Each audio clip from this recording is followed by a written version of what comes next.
मेरे साथ बोलिए, भारत माता की। अरे भाई, मैं युवाओं के साथ आया हूं टाउन हॉल में, ऐसी आवाज होगी क्या? यहां से दिल्ली तक, नरेंद्र मोदी जी तक आवाज जानी चाहिए कि असम में फिर से एक बार भारतीय जनता पार्टी की सरकार बने। मेरे साथ दोनों हाथ उठाइए, उठाइए दोनों हाथ, विकास के संकल्प की मुट्ठी बींचे और प्रचंड आवाज से बोलिए, भारत माता की, भारत माता की, भारत माता की। मित्रों, आज मैं असम में सोशल मीडिया वॉलंटियर्स और असम के युवाओं के साथ, असम के प्रबुद्ध जनों के साथ इस कार्यक्रम के माध्यम से संवाद कर रहा हूं। और स्वाभाविक है कि यह संवाद ये चुनाव के महत्व और चुनाव के उद्देश्य के लिए, ये चुनाव जो है किन किन लोगों के बीच में, चुनाव का महत्व क्या है और चुनाव का उद्देश्य क्या है। चुनाव करने के तो लोकतंत्र में आप किसी को भी वोट दोगे, एक सरकार बन जाएगी, मगर क्या वो सरकार श्रीमंत शंकरदेव के स्वप्न को पूरा करेगी क्या? अगर आपने वोट देने में गलती करी तो भूपेन हजारिका की आवाज को दुनिया भर में फैला पाएगी क्या? अगर क्या आपने वोट देने में गलती करी तो लचित बरफुकन की संस्कृति को वो आगे बढ़ा पाएगी क्या? यह असम कोई भूमि का टुकड़ा नहीं है, सदियों से चला आया सांस्कृतिक धारा प्रवाह है।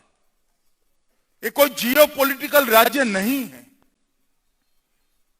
हजारों सालों की संस्कृति को धीरे धीरे धीरे धीरे धीरे संजोकर ब्रह्मपुत्र से भी बड़ी एक सांस्कृतिक नदी का एक प्रवाह है। हमारी जिम्मेदारी है कि सांस्कृतिक नदी का जो प्रवाह बहा है, असमिया संस्कृति का जो प्रवाह है, उसको कोई रोक न पाए, इसकी क्षति न कर पाए, कहीं वो धारा प्रवाह कहीं सूख न जाए, वो ज्यादा वेगवान बने, वो ज्यादा सर्जनात्मक बने, वो ज्यादा फलदायी बने, इसकी जिम्मेदारी हमारी। और लोकतंत्र के अंदर हमारे उद्देश्यों के परिपूर्ति के लिए हमारे संविधान में एक ही व्यवस्था है, मतदान, चुनाव, चुनी हुई सरकार, पॉलिटिकल पार्टियों के एजेंडा के आधार पर चुनाव, और पॉलिटिकल पार्टियों का दायित्व है कि अपने एजेंडा को पूरा करना। यहां पर भारतीय जनता पार्टी, कांग्रेस और बदरुद्दीन अजमल के बीच में लड़ाई है। मेरी एक गलती को आपने पकड़ा नहीं, ये कोई ट्रायंगल नहीं है, कांग्रेस की गोदी में ही बदरुद्दीन अजमल बैठे हैं। असम की महान जनता ने तय करना है कि श्रीमंत शंकरदेव के स्वप्न को कौन पूरा कर पाएगा। भारतीय जनता पार्टी और असम गण परिषद का गठजोड़ पूरा कर पाएगा, या फिर कांग्रेस और बदरुद्दीन अजमल का गठजोड़ पूरा कर पाएगा। मैंने असम का इतिहास पढ़ा है, काला पहाड़ के नाम को आज असम की जनता आज भी जानती होगी। मित्रों, इसके लिए इतिहास में जाने की जरूरत नहीं है, कांग्रेस की गोदी में देख लीजिए, आज भी काला पहाड़ आपको दिखाई पड़ेगा। वो क्या शंकरदेव और माधव देव के स्वप्न को पूरा करेंगे क्या? वो भूपेन दा के स्वप्न को पूरा करेंगे क्या? मुगलों के रोकने वाले, अपने अणु अणु से असम की स्वाधीनता के लिए रक्त बहाने वाले लचित बरफुकन के स्वप्न को वो पूरा करेंगे क्या? क्या वो घुसपैठ रोक पाएंगे क्या? ये तय करने का ये चुनाव है कि आसाम किस दिशा में जाना चाहता है। और मित्रों, मैं आज जब यहां आया हूं आपकी सबके सामने, तो आप लोग सिर्फ वोटर हो इसलिए नहीं आया हूं। आपका दायित्व है कि ये जो विचार है आसाम के घर घर तक, आसाम के मतदाता तक, हर मतदाता तक पहुंचाने की आपकी जिम्मेदारी है। यहां कुछ तो युवा बैठे हैं जो मेरे साइबर योद्धा हैं, कुछ एडवोकेट बैठे हैं, कुछ साहित्य परिषद के लोग बैठे हैं, कुछ वरिष्ठ नागरिक बैठे हैं। ये सब की जिम्मेदारी है कि हम आसाम की जनता का मार्गदर्शन करें कि कैसा आसाम चाहिए और जैसा चाहिए ऐसा कौन बना सकता है। अगर आप गहराई से सोचोगे तो ये चुनाव आपको, मुझे और आसाम की जनता को, तीनों को एक निश्चित लक्ष्य तक ले जाने वाला चुनाव बनेगा जो स्वर्णिम आसाम का स्वप्न को पूरा करेगा। और इसके लिए भारतीय जनता पार्टी ने असम गण परिषद और हमारे बोडो साथियों के साथ एक समझौता कर चुनाव लड़ने का फैसला किया है।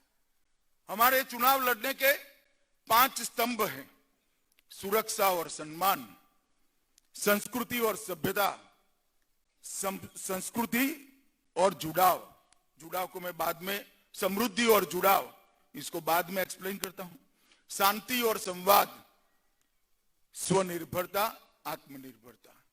ये 5 स्तंभ पर हम भविष्य के आसाम को आगे ले जाना चाहते हैं। और इसके लिए हमें आसाम के घर घर तक, आसाम के गांव गांव तक, आसाम के युवा के मोबाइल के अंदर और उसके दिल के अंदर अपनी जगह बनानी पड़ेगी। और मोबाइल के जरिए ही आप उसके दिल के अंदर जगह बना पाओगे। अभी मैं भूपेन हजारिका ब्रिज के फोटो के साथ सेल्फी लेकर आया हूं। ये प्रतीक है आसाम जिसकी राह देखता था। कई लोग इसकी व्याख्या करते हैं, सबसे बड़ा ब्रिज, इंफ्रास्ट्रक्चर। मैं व्याख्या करता हूं आसाम के अंदर ऊपरी आसाम और लोअर आसाम को जोड़ने वाला ये ब्रिज है। ये आसाम के अरमानों का ब्रिज है, आसाम के लोगों की आशाओं का ब्रिज। क्योंकि सालों तक यही काम किया गया, अलगाववाद फैलाना, अलग अलग प्रकार से। और मित्रों, हमारा काम है, प्रधानमंत्री जी का संदेश है, सबका साथ, सबका विश्वास, विकास और सबका विश्वास। वही हमारा संदेश, और वही आसाम को आगे ले जा सकता है, वही आसाम को विकास के रास्ते पर प्रशस्त कर सकता है, वही आसाम के हमारे गौरववान इतिहास को फिर से ला सकता है। और इसीलिए हम सब ने काम करना है। और इस पूरा सभागार में और 6 जगह से जहां हजारों युवा मेरे साथ जुड़े हैं, अगर आपके मन में है कि फिर से एक बार भारतीय जनता पार्टी की सरकार बनानी है, इसलिए 1 महीना काम करना है, तो मेहरबानी कर इतने ओछे आशय के साथ काम मत करना। हमारा उद्देश्य केवल ये नहीं हो सकता, हमारा उद्देश्य ही ये नहीं हो सकता, हमारा उद्देश्य आसाम की संस्कृति को बचाना हो सकता है।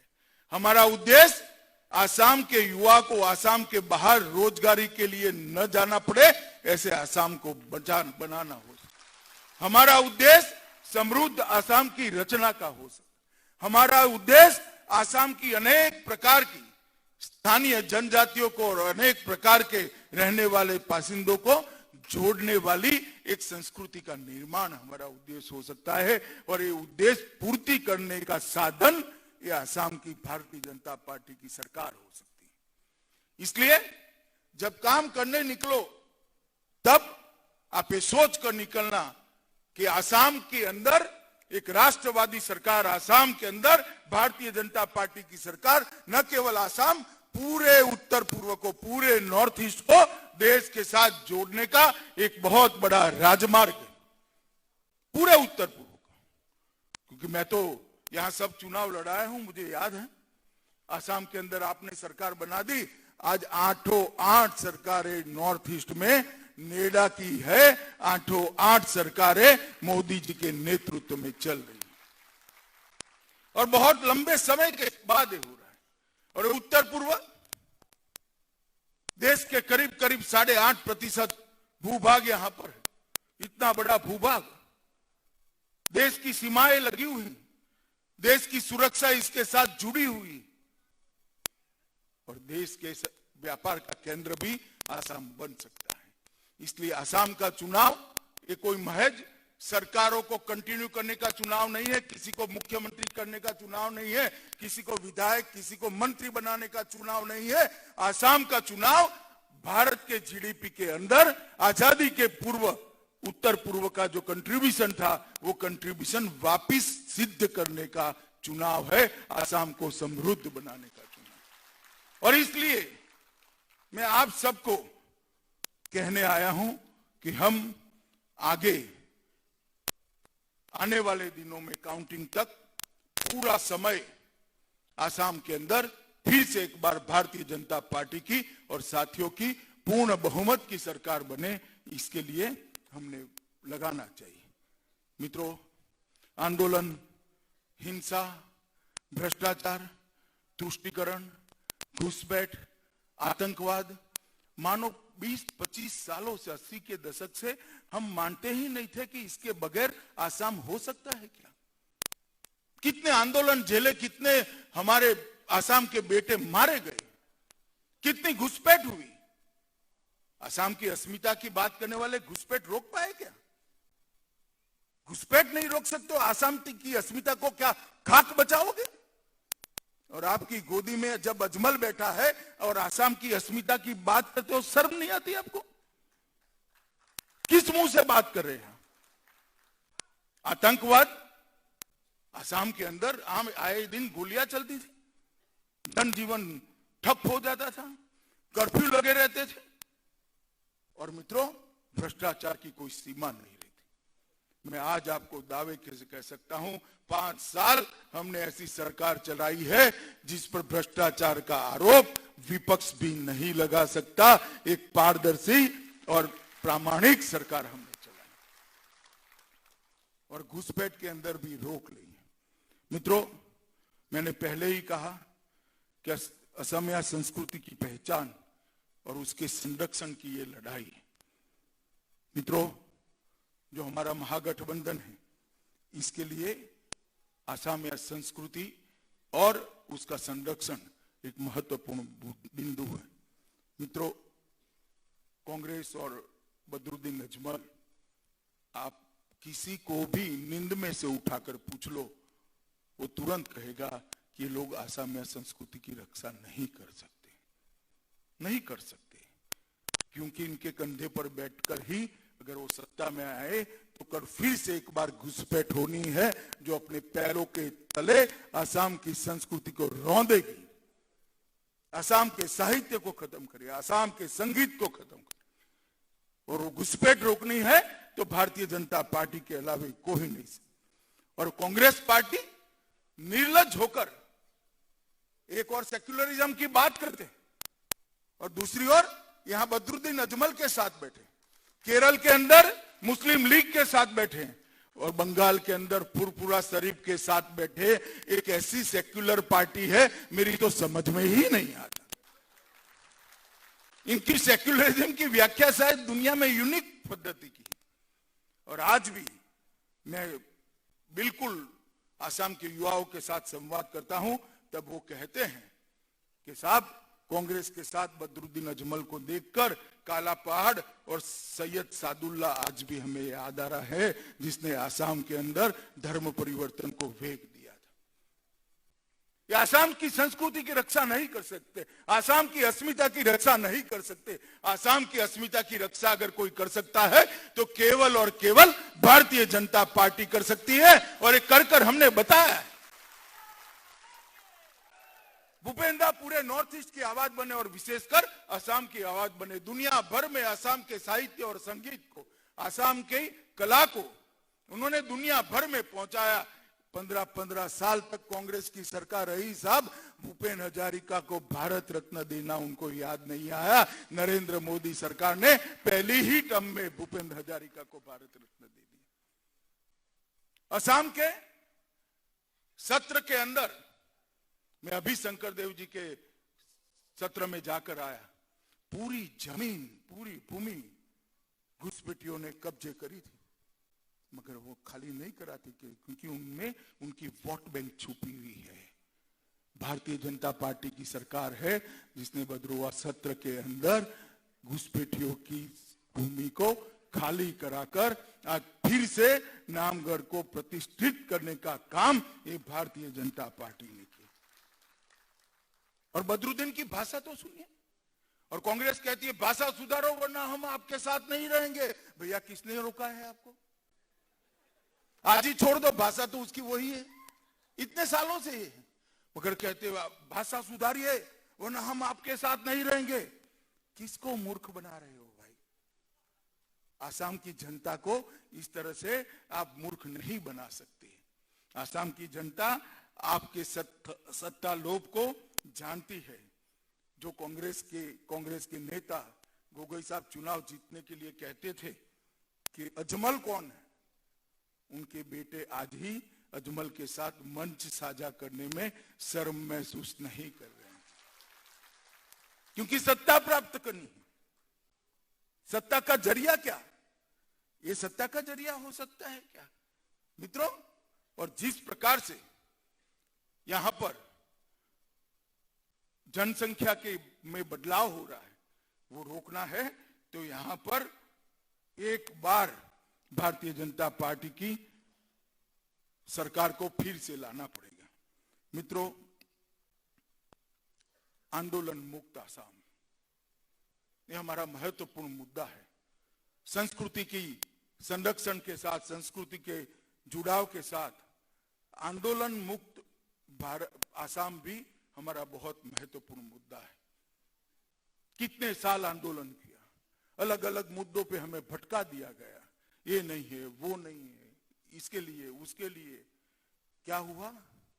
आसाम के युवा मारे गए, आसाम का विकास ठप हो गया, आसाम का डेवलपमेंट खत्म हो गया। और आज जो कांग्रेस पार्टी जो आसाम के युवाओं पर गोली चलाने वाली पार्टी थी, वो ही आसाम की अस्मिता की बात करती है। मुझे तो आश्चर्य लगता है कि अपने पास्ट को भी ये लोग नहीं देखते हैं। इतिहास तो न पढ़े। 20 साल पहले आसाम के युवाओं पर मुझे युवा बताए किसने गोली चलाई थी भाई, जरा बताइए किसने गोली, किस पार्टी की सरकार थी जब आसाम आंदोलन के युवाओं पर गोली चली? जोर से बोलिए, कौन था वो? कौन थे वो? आज जिन्होंने आंदोलन भड़काया, जिन्होंने आंदोलन के करने वालों पर गोली चलाई, वो आज आसाम के विकास की बात कर रहे, आसाम की अस्मिता की बात कर रहे हैं। अरे अपने गिरेबान में जाग कर देखिए, आप नहीं कर सकते हैं। 5 साल के अंदर भारतीय जनता पार्टी ने आसाम को आंदोलन मुक्त करने का काम किया है, विकास के रास्ते पर चलाने का काम। सैकड़ों युवाओं की निर्मम हत्या करने वाली कांग्रेस और जो आंदोलन करने वाले थे, आज वो वोट कटवा बनकर कांग्रेस के साथ खड़े हैं, भाजपा के खिलाफ खड़े हैं। मुझे बताइए भैया, जो आंदोलन करते थे वो कांग्रेस को हरा सकते हैं क्या? जरा मुझे जोर से बोलिए, हरा सकते हैं क्या? हरा सकते हैं? हरा सकते हैं? हरा सकते हैं? तो भाजपा को हराने का मतलब है कांग्रेस को जिताना। वो उनको मालूम नहीं है क्या? जिन्होंने आसाम के युवाओं पर गोली चलाई, उसके लिए आप भाजपा को हराने निकले हैं। मैं इनके लिए भी अपील करने आया हूं कि एक बार आप सोचिए कि आप क्या कर रहे हैं। इतने सारे युवा मारे गए, आपको एक बार अंतर्मुखी होकर सोचना चाहिए मित्रों।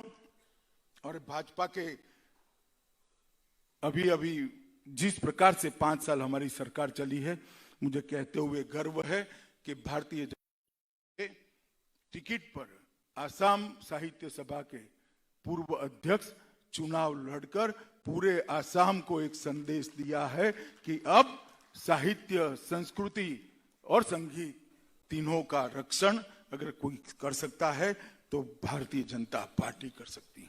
तो हमारा दूसरा मुद्दा है आंदोलन मुक्त आसाम। मित्रों, भारतीय जनता पार्टी ने एक विजन देखा था जिसके अंदर हमने आसाम के अंदर इंफ्रास्ट्रक्चर का जाला बुनने का काम किया। मैं पीछे आता हूं, 70 साल में कांग्रेस ने एक ब्रिज बनाया था ब्रह्मपुत्र पर, एक ही ब्रिज बनाया। वो चाहते ही नहीं थे दो आसाम एक हो। मोदी जी ने 6 साल के अंदर 6 ब्रिज बनाने का काम किया है और इंफ्रास्ट्रक्चर को 20,000 किलोमीटर से ज्यादा 20,000 किलोमीटर से ज्यादा हमने रोड रास्ते बनाए हैं, बिजली घर घर पहुंचाने का काम किया है, ढेर सारे अस्पताल बनाए हैं, 6 मेडिकल कॉलेज बनाए हैं। मगर ये इंफ्रास्ट्रक्चर का काम एक 5 साल में ही कर रहा है। मैं कांग्रेस के सारे नेताओं को चुनौती देना चाहता हूं, गुवाहाटी के किसी भी चौराहे पर आ जाइए, आप सारे इकट्ठा होकर आ जाइए। 60 साल में आपने क्या करा, 6 साल में हमने क्या करा, इसका हिसाब किताब हमारा युवा मोर्चा का प्रमुख आकर आपको दे देंगे। हमने एक नींव डाली है, मजबूत इंफ्रास्ट्रक्चर की नींव, विकसित आसाम की नींव, और वो नींव पर अब एक बड़ी इमारत बनानी है, बड़ा महल बनाना है, एक समृद्ध आसाम का महल। इंफ्रास्ट्रक्चर तो हमने बढ़ाया ही है, परंतु वो तो नींव है। आगे वो नींव पर एक समृद्ध आसाम का बड़ा महल बनाने की जरूरत है, और वो बनाना है तो आसाम को बाढ़ से मुक्त कराना पड़ेगा। 38% आसाम का हिस्सा बाढ़ग्रस्त, 38%। और प्रधानमंत्री मोदी जी ने शुरुआत कर दी सैटेलाइट पिक्चर के द्वारा, न केवल आसाम, पूरे नॉर्थ ईस्ट के विजुअल लेकर बाढ़ को कहां बड़े बड़े सरोवर में, बड़े बड़े तालाबों में तब्दील किया जा सकता है, पानी को डाइवर्ट कर कर इसकी शुरुआत की। और मैं आपको गारंटी कर देता हूं, एक बार फिर से भारतीय जनता पार्टी की सरकार बनाइए, सर्बानंद और हेमंत की जोड़ी को फिर से एक बार रिपीट कर दीजिए। मैं आपको बताता हूं कि बाढ़ मुक्त आसाम हम अगले 5 साल में। आसाम का बाढ़ मुक्त होने का मतलब मालूम है आपको? 70-80 हजार करोड़ का सालाना नुकसान होता है। एक 5 साल के अंदर 3.5 लाख करोड़ का नुकसान होता है। वो नुकसान को आप बचाते हो तो आसाम से बजट से बड़ी राशि उपलब्ध हो जाएगी, आसाम के विकास के लिए, युवाओं के भविष्य के लिए, स्वास्थ्य योजनाओं के लिए। मगर कांग्रेस ने कभी यह नहीं सोचा, कभी यह नहीं सोचा इसको इसके साथ लड़ाना, उसको उसके साथ लड़ाना, और यही राजनीति करते रहे। मित्रों, मैं आपको कहता हूं कि हम बाढ़ मुक्त आसाम के बारे में भी आगे बढ़ने वाले हैं। सैटेलाइट के जरिए पूरे नॉर्थ ईस्ट का सर्वे कर दिया गया है। बड़े बड़े सरोवर और बड़े बड़े तालाब बनाकर वो पर्यटन के केंद्र भी बनेंगे और आसाम की बाढ़ को रोकने का कारण भी बनेंगे। और इसके लिए फिर से एक बार यहां भारतीय जनता पार्टी की सरकार, मित्रों, हमने आसाम को घुसपैठियों से मुक्त करने का वादा किया। मैं ही घोषणा पत्र रिलीज करने आया था, मैं पार्टी का अध्यक्ष था। आज कोई भी सर्वे करा लीजिए, दुनिया में कहीं से भी सर्वे करा लीजिए, घुसपैठ करने से पहले 5 बार सोच रहे हैं, 5 बार सोच। हर थाने को करेक्ट कर दिया गया है। जहां नदियां हैं, जहां बाढ़ नहीं बन सकती है, वहां पर हमने वर्चुअल चौकियां बिठाई है, और वर्चुअल चौकियों की कनेक्टिविटी पुलिस थाने और पुलिस स्टेशन के अंदर करी है, सीमा सुरक्षा बल के जवानों के साथ करी है। और इसके माध्यम से हमने घुसपैठ को रोका है। काजीरंगा के जंगलों के अंदर घुसपैठियों ने जमीन हड़प ली थी। ये कोई आज की बात नहीं है, गत 35 सालों से चलता था। किसी की हिम्मत नहीं थी अंदर जाकर गैंडों का शिकार करने वाले घुसपैठियों को रोके और काजीरंगा की जमीन को उनसे मुक्त कराए। हमारी सरकार ने एक दिन रात को तय किया, दूसरे दिन रात को काजीरंगा के जंगल में एक भी घुसपैठिया, और इसके कारण आज लगभग गैंडों का शिकार नहीवत हो गए। आसाम का गौरव है, पर्यटन का आकर्षण केंद्र है गैंडा। और वो गैंडे को सुरक्षित करना, संरक्षित करना, ये हमारी जिम्मेदारी है। मगर क्योंकि हमारी वोट बैंक चली जाएगी, ये घुसपैठी हमें वोट देते हैं, इसलिए वो उनसे जमीन खाली नहीं कराते थे। मित्रों, मैंने जैसे ही कहा, सत्र की भूमि भी घुसपैठे कब्जा कर बैठे थे। मैं अभी जिस जमीन कब्जा कर बैठे थे और असम सरकार ने जो जमीन को खाली कराया, उसी जमीन पर, इसी भूमि पर मेरा हेलीकॉप्टर उतारकर श्रीमंत शंकर देव को श्रद्धांजलि नामघर के अंदर देकर आया। मैंने पूछा कि वो भूमि कहां है, तो एसपी ने बताया कि साहब आप खड़े हो, वो वही भूमि है कि जो घुसपैठियों ने जब्त कर ली थी। मित्रों, ये सारी चीजें आसाम के विकास को बाधित कर दिखती नहीं है। काजीरंगा के कारण टूरिज्म खत्म हो जाएगा, मालूम नहीं पड़ेगा। हमारा जनजीवन ठीक है भाई, कहीं नौकरी मिल गई है, नौकरी करो, शाम को आओ, टीवी देखो, खत्म। 5 साल में एक बार किसी को वोट दे दो, मगर उससे आसाम का विकास होगा क्या? उससे आसाम का भविष्य संवरेगा क्या? मैं मानता हूं नहीं संवरेगा। मित्रों, जागरूकता से प्रचार करना चाहिए, जागरूकता से वोट करना चाहिए। 5 साल में एक मौका देते हैं। मैं यहां बहुत सारी बहनें हैं, मगर युवा अवस्था की बहनें, जब माताजी मटकी लेने जाती है पानी की, अब तो मटकी भी कम लेते हैं, जग में पानी रखने का चलन हो गया है, परंतु मटकी लेते, मटकी समझते हो ना भाई आप, क्या कहते हैं असमी में इसको? लेने जाते उस पर टकोरा लगाते हो ना, है कि पक्का है या कच्चा रह गया है, लगाते हैं ना। कितने रुपए की मटकी आती है बताओ भाई? 150 रुपये की। 150 रुपये की मटकी लेने में 10 टकोरा लगाते हो, जिसको 5 साल आसाम के देना है। टकोरा लगाकर वोट देना भाई, कहीं छलावा न हो जाए, वरना 5 साल भुगतना पड़ेगा आपको। इसलिए मैं कहता हूं कि वोट देने के पहले ये सारे चीजों को आपको, जो कौन किस पार्टी के साथ है, कांग्रेस और अजमल साथ है, आंदोलन मुक्त आसाम कौन बना सकेगा, बाढ़ मुक्त आसाम कौन बना सकेगा, घुसपैठिया मुक्त आसाम कौन बना सकेगा, और आतंकवाद मुक्त आसाम कौन बना। अलग अलग प्रकार के हथियारी ग्रुप इतने साल से आसाम की भूमि को रौंदते रहे, लोगों को मारते रहे। खून चाहे सिक्योरिटी के जवान का बहा, चाहे आसाम की जनता का बहा, चाहे उग्रवादी का बहा, खून तो भारत के लोगों का ही बहा था, मगर चिंता नहीं की उन्होंने, कभी चिंता नहीं की। एक 5 साल के अंदर अलग अलग 10 ग्रुपों के 2000 युवा हथियार छोड़ चुके हैं और मुख्य धारा में वापिस आ गए। 5 साल के अंदर एक भी बड़ी उग्रवादी घटना आसाम के अंदर उग्रवादी नहीं कर पाए हैं। मैं मानता हूं एक भारतीय जनता पार्टी की बहुत बड़ी सिद्धि है। ये बोडो समझौता इतने सालों से सफल नहीं होता था। मोदी जी के नेतृत्व में 2020 के अंदर हमने बोडो समझौता किया और पूरा बोडो क्षेत्र बोडो नॉन बोडो के झगड़े से बाहर आ गया। अभी अभी चुनाव हुआ, चिंता मत करना मित्रों, वहां पर भी कमल खिला है, कमल खिला है। और आज आतंकवाद मुक्त असम करने का जो अभियान था वो लगभग समाप्ति के आरे पर है।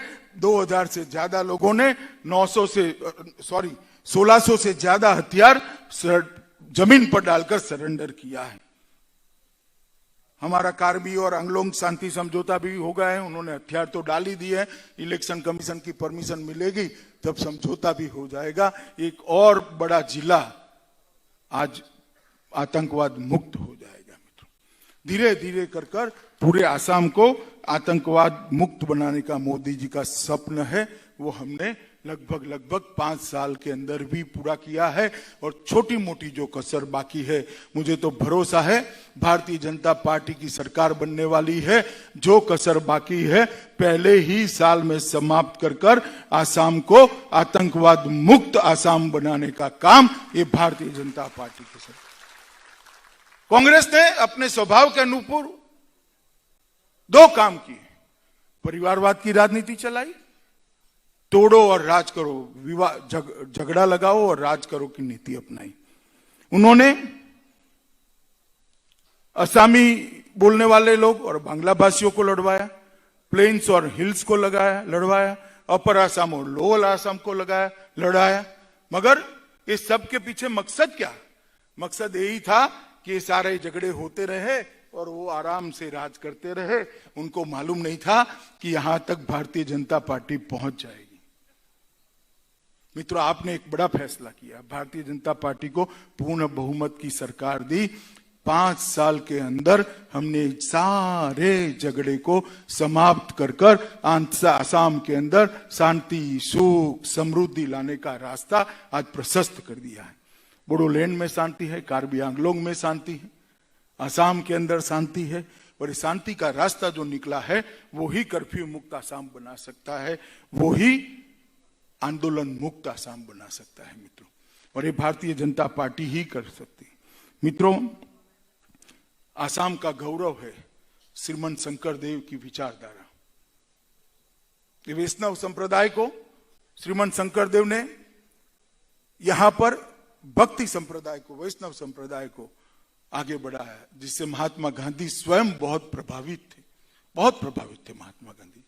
और पूरा जीवन शंकर देव जी ने इस संप्रदाय को आसाम के लोगों के आत्मा के कल्याण के लिए लगाया। और उन्होंने आसाम की संस्कृति को और धर्म को नामघर केंद्र बनकर करा। सिर्फ धार्मिक उपासना केंद्र नहीं है, गांव के छोटे छोटे झगड़े वहां निपटाए जाते हैं। गांव के अंदर कोई भी प्रकार का विवाद हो वहां निपटाया जाता है। गांव के अच्छे बुरे प्रसंगों में नामगढ़ सबको सांत्वना देने का काम करता है। एक प्रकार से पूरे गांव को संभालने का काम नामगढ़ करता है। ये नामगढ़ नामशेष हो जाते थे। भारतीय जनता पार्टी की सरकार ने 8000 नामगढ़ को 2.5 लाख रुपया देकर नामगढ़ों को फिर से प्रतिष्ठित करने का काम किया है। और कब से करने की जरूरत थी? घोषणा पत्र बाकी है, मगर एक घोषणा मैं आज कर देता हूं कि आप फिर से एक बार भारतीय जनता पार्टी की सरकार बनाइए। अभी हमने 8000 नामगढ़ों को दिया है, सारे के सारे नामगढ़ को 5 साल के अंदर 2.5 लाख देकर उनको मजबूती प्रदान करने का काम भारतीय जनता पार्टी की सरकार है। क्योंकि हम चाहते हैं, हम मानते हैं कि नामगढ़ सिर्फ धार्मिक केंद्र नहीं है, वो तो है ही, परंतु आसाम की संस्कृति का प्रचार केंद्र है। आसाम की संस्कृति को गौरव प्रदान करने वाला एक महत्वपूर्ण प्रचार केंद्र है। उसको मजबूती देना हर आसाम सरकार का काम होना चाहिए था। इतने सालों से नहीं हुआ था, हमने कर दिया। मित्रों, कांग्रेस वाले कितनी सारी योजनाएं हुई, आप मुझे बताइए, कितनी सारी नामकरण क्या की? हमने ढेर सारे योजना का नाम आसाम के बड़े बड़े लोगों के साथ, Kanaklata Barua fast moving vehicle coast द्वारा लिया गया। वीरांगना सती साधनी यूनिवर्सिटी गोलाघाट में बनाया। 10 दिसंबर का शहीद दिवस आसाम सरकार ने अधिकृत रूप से मनाने की शुरुआत की। कांग्रेस नहीं मना सकते क्योंकि गोली मारने वाले ही वो थे, इसलिए उनको बनाने का सवाल ही नहीं था। सरकारी कार्यालयों में लचित बरफुकन की प्रतिमा और लचित दिवस को उत्सव के रूप में मनाने की शुरुआत हमने की, जिससे यहाँ के युवाओं को एक प्रेरणा मिले कि एक वीर पुत्र था आसाम का, जिसने मुगलों को सालों तक यहाँ आने से रोका था और आसाम को स्वाधीनता बनाए रखने के लिए अपना पूरा जीवन लगा। 42 वीर अहोम राजाओं के इतिहास को हमने उजागर किया। भूपेन हजारिका जी को भी हमने भारत रत्न दिया। और कांग्रेस पार्टी के थी, मगर उनका भी तो योगदान था, इसलिए तरुण गोगोई को भी हमने पद्म पुरस्कार देने का काम किया। हम ऐसी चीजों में राजनीति नहीं करते हैं। मोदी सरकार ने एक सत्र के अंदर लगभग 6.5 साल हुए, कांग्रेस ने 70 साल राज किया है। 6.5 साल में हमारे सारे वादे समाप्त कर दिए। मित्रों, कोई बताए मुझे, हॉल में बैठे, हम तो 1950 से कहते थे कि हम धारा 370 हटा देंगे। आप में से किसी को भरोसा था कि इस देश में से धारा 370 हटकर कश्मीर हमेशा के लिए भारत का हिस्सा बन जाएगी?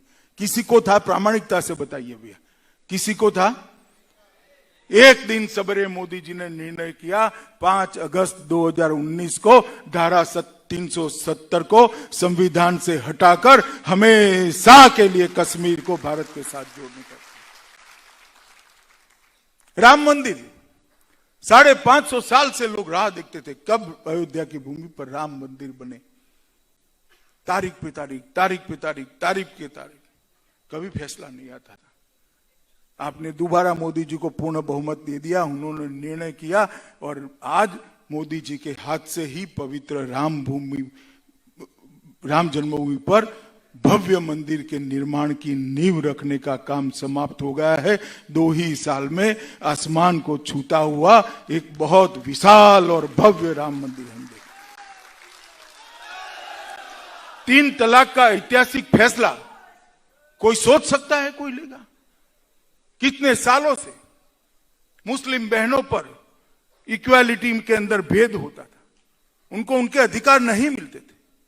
भारतीय जनता पार्टी की सरकार ने 3 तलाक को खत्म कर करोड़ों मुस्लिम बहनों को न्याय दिलाने का काम। हम वोट बैंक की नहीं सोचते। और मित्रों, आतंकवाद के खिलाफ 0 टॉलरेंस की नीति भी भारतीय जनता पार्टी ने ही अपनाई। समग्र देश के अंदर जहां जहां हाथ में हथियार लेने वाले ग्रुप थे, उनको साथ कड़ाई के साथ व्यवहार किया। या तो आप हथियार डाल दो, संविधान की धारा के अंदर आइए, या तो फिर आपके साथ हम कड़ाई से काम करेंगे। और आज धीरे धीरे धीरे पूरा देश आतंकवाद से मुक्त होना है। 60 करोड़ लोगों को हाशिए पर खड़े हुए, आप सब अच्छे घर से हैं, मुझे मालूम है। मैं आज यहां कह दूं कि मोदी जी ने हर घर में शौचालय बनाया, टॉयलेट बनाया, तो आप फंसोगे कि भाई अमित भाई क्या टॉयलेट की बात कर रहे हो 21वीं शताब्दी में। मगर इस देश के 60 करोड़ लोगों के घर में टॉयलेट नहीं था। वो हर रोज उस घर की बहनें, माताएं शर्मसार होती थी। खुले में कुदरती प्रक्रिया के लिए उनको जाना पड़ता था। आप कल्पना करिए कितनी शर्म आती होगी। मगर कोई सरकार का ध्यान नहीं गया, कोई सरकार का ध्यान नहीं गया। नरेंद्र मोदी सरकार ने एक 5 ही साल में देश के हर घर में टॉयलेट देकर करोड़ों माताओं को सम्मान के साथ जीने का अधिकार दिया। 13 करोड़ घरों में धुआं धुआं धुआं, चूल्हा फूंकते थे, लकड़ियां टहनियां जलाते थे, कंडे जलाते थे, पूरा घर धुएं से भर जाता था। 13 करोड़ लोगों के घर में गैस का सिलेंडर पहुंचा। गरीबों की बात करने वाली कांग्रेस 60 साल में नहीं पहुंचा सकी। आज हमने पूरे भारत के अंदर गैस का सिलेंडर पहुंचाने का काम किया। लाइट पहुंचा दी है, घर पहुंचाने का काम शुरू है। 2022 के पहले सबको घर देने का काम होगा। सबके घर में शुद्ध पीने का पानी, आसाम समेत पूरे भारत में 2022 15 अगस्त के पहले सबके घर में शुद्ध पीने का पानी पहुंचाने का काम भारतीय जनता पार्टी की नरेंद्र मोदी सरकार। 11 करोड़ किसानों को हर साल 6,000 रुपये की सहायता, लगभग 1,25,000 करोड़ रुपया देने का काम भारतीय जनता पार्टी ने किया। मित्रों, आसाम को हमेशा ये अन्याय करते थे। अभी अभी बजट सेशन में बजट पेश हुआ है। एक ही बजट सेशन में आसाम के लिए 53,000 करोड़ की नई सड़क के निर्माण का काम भारत सरकार ने मंजूर किया। 53,000 करोड़। कोई बजट आजादी के बाद ऐसा नहीं है। और 30,000 करोड़ अलग अलग कामों में दिए हैं। 770 करोड़ रुपया आपदा प्रबंधन के लिए दिए हैं और स्थानीय इकाइयों के लिए 2,000 करोड़ रुपया अलग से दिया है, पंचायत को मजबूत करने के लिए। तो आसाम के विकास के लिए भारतीय जनता पार्टी की सरकार ने ढेर सारे काम किए। पिछले 4 वर्षों में लगभग 20,000 किलोमीटर रोड समाप्त कर दिए और रिफाइनरी 30 साल के लंबे इंतजार के बाद 46,000 करोड़ रुपया रिफाइनरी के लिए इन्वेस्ट करने का काम भारतीय जनता पार्टी की सरकार ने किया है और इसमें अब आसाम को रॉयल्टी भी मिलने वाली है। हमारी सरकार बनने के बाद एक ही महीने के अंदर 8,000 करोड़ की रॉयल्टी आसाम की बाकी थी। यहां से मुख्यमंत्री, प्रधानमंत्री भेजा आपने 10 साल तक, भेजा या नहीं भेजा? अरे बोलो तो, भेजा या नहीं भेजा? मगर आपके 8,000 करोड़ वापिस नहीं आए थे। मोदी जी ने 4 ही महीने के अंदर 8,000 करोड़ रुपया आसाम का भेजने का काम कर दिया। ब्रह्मपुत्र नदी पर 6 ब्रिज बनाए, गुवाहाटी हवाई अड्डा नया बन रहा है, जोरहाट में नेशनल इंस्टीट्यूट ऑफ डिजाइन बनाया, टीहू में फूड पार्क बनाया, जोगीदोपा में मल्टी मॉडल लॉजिस्टिक पार्क बनाया, गोगामुख में भारतीय कृषि अनुसंधान केंद्र बनाया। प्रधानमंत्री जी द्वारा शिव सागर में जेरंगा पठार में लगभग 1,06,000 भूमिपुत्र को अपनी भूमि का कागज देकर उनको अपनी भूमि का मालिक बनाने का काम इतने सालों के बाद पहली बार। और मित्रों, कोविड के अंदर भी ढेर सारी सहायता हमने भेजी और मैं प्रशंसा करना चाहूंगा असम सरकार की भी, स्वास्थ्य मंत्री हेमंत विश्व शर्मा और मुख्यमंत्री दोनों की प्रशंसा करना। जिस तरह से कोविड को हैंडल किया है असम, सबको आश्चर्य है, दुनिया भर के लोगों को आश्चर्य है। और आज टीकाकरण का काम भी स्वस्थता से चल रहा है। मैंने कल ही पूछा था, 5 लाख से ज्यादा लोगों को टीका लगाने का काम असम में समाप्त हो चुका है। मित्रों, लगभग 860 करोड़ रुपया गुवाहाटी में नए मेडिकल कॉलेज के साथ लिया है। इसके साथ लखीमपुर, नौगांव, धुबरी, कोकराझार, तिनसुकिया और नलबाड़ी में नए 6 मेडिकल कॉलेज, कुल 7 मेडिकल कॉलेज आसाम के अंदर 70 साल में भी नहीं बने। 5 साल के अंदर 7 नए मेडिकल कॉलेज बनाए, जिससे आसाम के युवा को डॉक्टर बनने के लिए कहीं बाहर जाने की जरूरत न पड़े। कैंसर का एक बहुत बड़ा अस्पताल, मैंने ही इसका भूमि पूजन किया था, टाटा ग्रुप के साथ यहां किया है। प्रधानमंत्री आयुष्मान भारत योजना और इसके साथ विस्तृत अटल अमृत अभियान, इसको हमने आगे बढ़ाया है और आसाम के लगभग 70% लोगों को कोई भी बीमारी में कितना भी खर्च हो वो भारतीय जनता पार्टी की नरेंद्र मोदी सरकार और आसाम सरकार देती है। मित्रों, कृषक कल्याण अचोनी, इसकी 3 योजनाओं से ढेर सारा किसान प्रोत्साहन का काम किया है। और हमने सबसे बड़ा काम किया है, मैंने आगे बताया आपको, कि गेंडे की सुरक्षा करने का काम ये भारतीय जनता पार्टी की सरकार ने किया है। मित्रों, चाय बागान और चाय, आसाम की चाय विश्व भर में बहुत अच्छे से पी जाती। उसका टेस्ट, कड़क चाय का टेस्ट अगर कहीं है तो आसाम की चाय पत्ती के अंदर ही है। और हमारे चाय बागान हमारी धरोहर है, मगर इसके अंदर काम करने वाले मजदूर, इसके लिए कोई कभी नहीं सोचता था। इस बजट के अंदर मोदी जी 3,000 करोड़ रुपए की योजना लेकर आए हैं, जिससे उनके रहने के घर, उनके स्वास्थ्य की सारी सुविधाएं और उनके बच्चों को पढ़ाई लिखाई की व्यवस्था भारतीय जनता पार्टी की सरकार करेगी। हर प्रेग्नेंट महिला को 12,000 रुपया असम सरकार दे रही।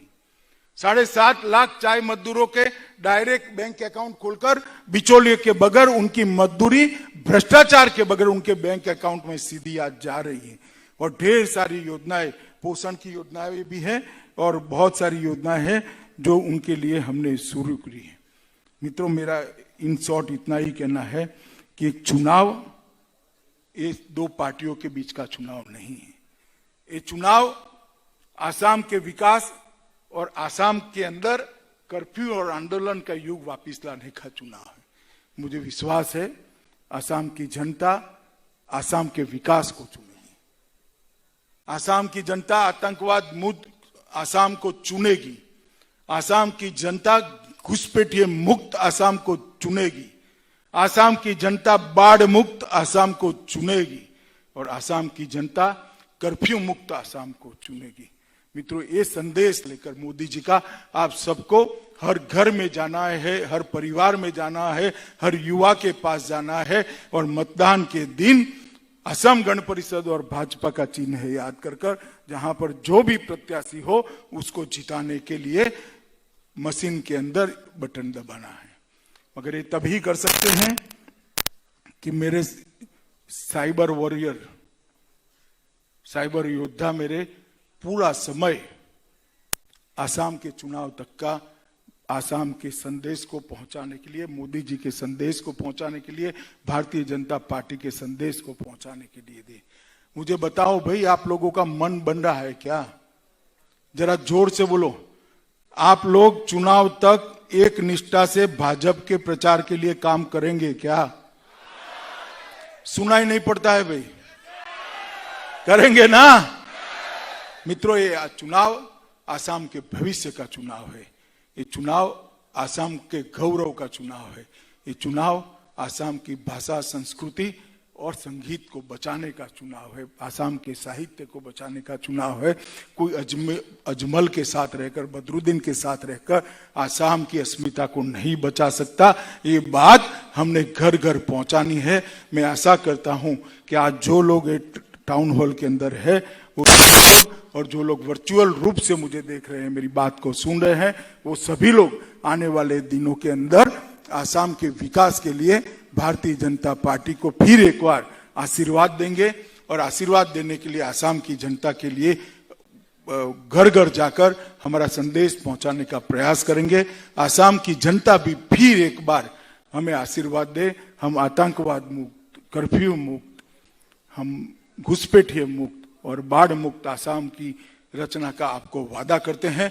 और मोदी जी के नेतृत्व में ये पूरा नॉर्थ ईस्ट और आसाम आजादी के पहले गोपीनाथ जी के जमाने में जिस प्रकार से जीएसटी के अंदर 28% कंट्रीब्यूशन रखता था, उस जगह पर हम फिर से पहुंचे। ये ही हमारा लक्ष्य है।